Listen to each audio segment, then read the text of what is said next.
Tata cara qashar sholat dalam perjalanan. Assalamualaikum warahmatullahi wabarakatuh. Sahabat muslim hafizakumullah. Salah satu kasih sayang Allah subhanahu wa ta'ala kepada umat muslim adalah keringanan bagi orang yang menempuh perjalanan dengan jarak minimal 82 km. Adapun bentuk keringanan yang diberikan adalah 1. Meringkas jumlah rakaat sholat yang disebut qashar. 2. Mengerjakan 2 sholat dalam satu waktu yang disebut jama'.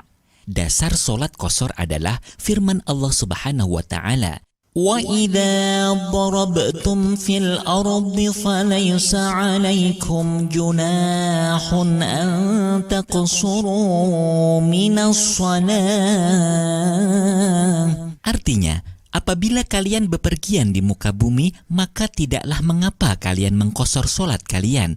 Al-Quran Surah An-Nisa ayat 101. Sahabat muslim hafizakumullah, qashar adalah meringkas sholat 4 rakaat menjadi 2 rakaat. Syarat mengqashar sholat sebagai berikut. 1. Sholat yang boleh diqashar adalah sholat yang jumlahnya 4 rakaat yang meliputi sholat duhur, asyar, dan isya. Adapun sholat maghrib dan subuh tidak diperbolehkan qashar.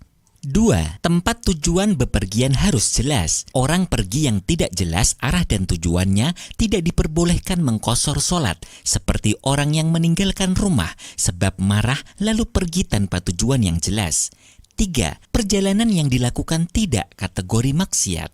Contoh kategori pergi yang tidak maksiat adalah pergi untuk membayar hutang, berziarah ke makam orang soleh, menghadiri undangan, silaturahim, dan lain sebagainya. Contoh pergi maksiat adalah pergi untuk merampok, berjudi, mencuri, dan lain sebagainya. 4. Jarak tempuh perjalanan minimal 82 km.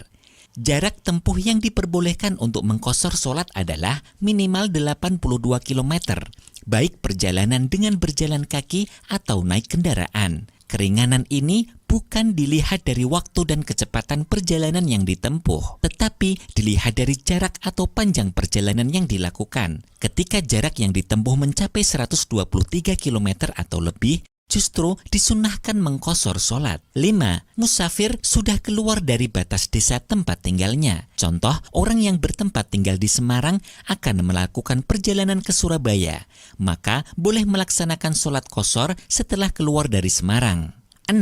Niat sholat qashar saat takbiratul ihram. 7. Tidak makmum dengan orang yang sholat sempurna 4 rakaat. Orang yang sholat qashar tidak boleh makmum kepada orang yang sholat sempurna 4 rakaat, meskipun hanya makmum sebagian, seperti makmum pada saat tahiyat akhir. 8. Sholat qashar dilaksanakan saat masih dalam perjalanan. Apabila sudah pulang sampai melewati batas desanya, maka sudah tidak boleh sholat qashar. Sahabat muslim hafizakumullah, orang yang akan pergi melebihi jarak 82 km namun di pertengahan jalan mendadak pulang, maka tidak boleh melaksanakan sholat qashar. Begitu pula orang yang berniat menetap atau mukim 4 hari atau lebih di suatu tempat, maka juga tidak boleh mengqashar sholat. Adapun contoh niat sholat qashar untuk sholat duhur adalah sebagai berikut.